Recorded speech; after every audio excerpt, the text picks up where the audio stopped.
जय भारत। राष्ट्रभक्त चैनल पे आपका स्वागत है। मैं ब्रिजमोहन मदान, अधिवक्ता, Rajasthan high court Jaipur. Rashtrabhakt channel पिछले कई दिनों से सरकार को ये ध्यान दिलाता आ रहा है कि राजस्थान बेरोजगारों की संख्या में पूरे देश में दूसरे स्थान पर है।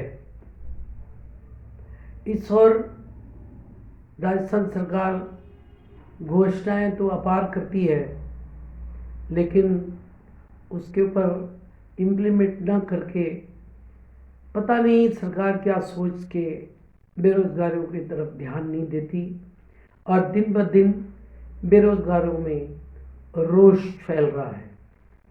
कहीं बेरोजगार उत्तर प्रदेश में अपना आंदोलन करते हैं तो कहीं उदयपुर में जाके अपना आंदोलन करते हैं।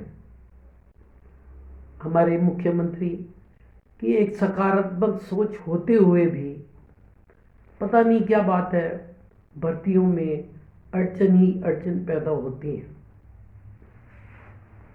मुख्यमंत्री जी ने स्वयं इसके बारे में अपनी नाराजगी भी व्यक्त की है।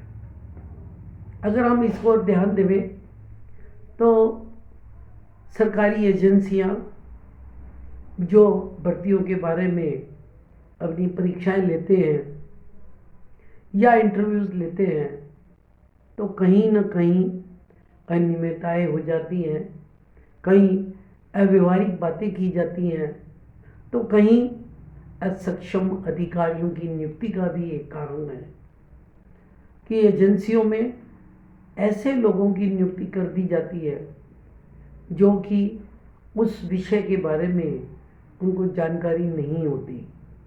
लेकिन सरकार क्यों चुप है, इसके बारे में तो राष्ट्रभक्त चैनल कई बार अपने वीडियो में, अपनी बातों में अपने अधिकारियों का ध्यान आकर्षित कर चुकी है। राजस्थान में स्टेनोग्राफर की भर्ती की ही बात करें तो 2018 से स्टेनोग्राफर की भर्तियां नहीं हो पा रही है।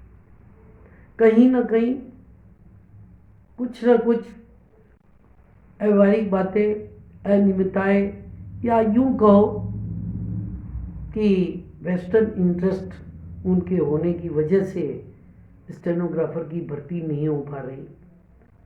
कहीं न्यायालय के हस्तक्षेप से परिणाम निकाला जाता है, कहीं विज्ञप्तियों में जानबूझ के गलती की जाती है। न्यायालय के हस्तक्षेप से पिछली बार जो एक परीक्षा ली गई उसमें फिर उसके बाद रिवाइज परिणाम भी निकाला गया।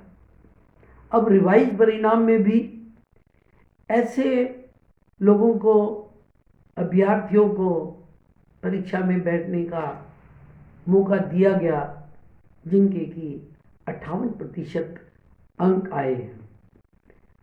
ये समझ में नहीं आता कि 58% का आधार राजस्थान स्टेट सिलेक्शन बोर्ड कहाँ से लाया, किस फार्मूले से लाया, उसका कोई बताया भी नहीं जाता।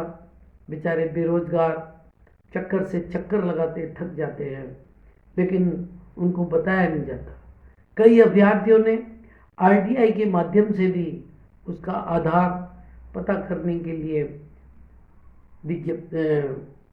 नोटिस दिया, आरटीआई का जवाब भी नहीं दिया जा रहा।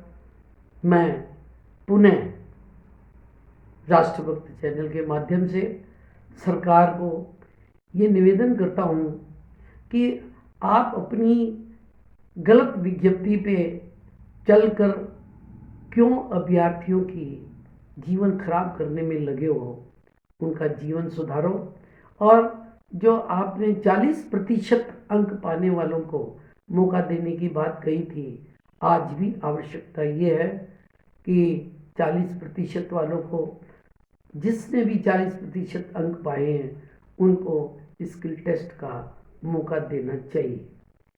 नहीं तो जैसा कि राष्ट्रभक्त चैनल के जानकारी में आया है कि 3 जनवरी 2022 को माननीय उच्च न्यायालय में भी एक कोई रिट लगी हुई है और उस रिट पे रिट, तारीख पे तारीख बदलते बदलते कहाँ समय निकल जाएगा, वो बेचारे कहाँ नौकरी पाएंगे इस आशा के साथ कि अब हमारा स्किल टेस्ट होगा, हम पास होंगे और न जाने उन स्टेनोग्राफर के लिए उन्होंने जो शॉर्टेज सीखी अपना कितना पैसा उस पर उन्होंने खर्च किया होगा।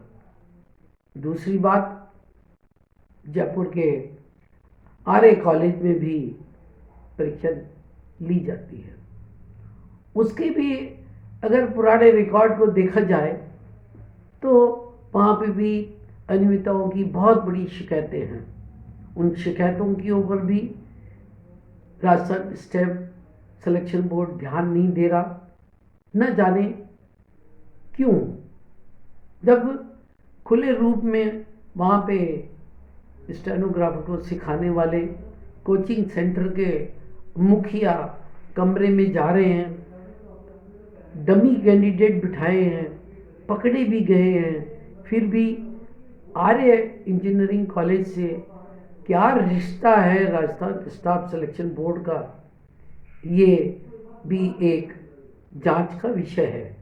इसलिए राष्ट्रभक्त चैनल यह मांग करता है कि स्टेनोग्राफर के सभी 40% अंक जिन्होंने पाए हैं उनको स्किल टेस्ट का मौका देना चाहिए और जयपुर के इंजीनियरिंग कॉलेज में उसका सेंटर बदलना चाहिए और सारे बेरोजगार जो इधर उधर बेचारे घूमते फिरते हैं, अपनी कई जो यूपी गए थे उसमें कुछ लोग बीमार भी हो गए, लेकिन उस समय भी मुख्यमंत्री जी ने उनको कहा कि हम आपका ध्यान देंगे, लेकिन अभी तक ध्यान नहीं दिया गया है।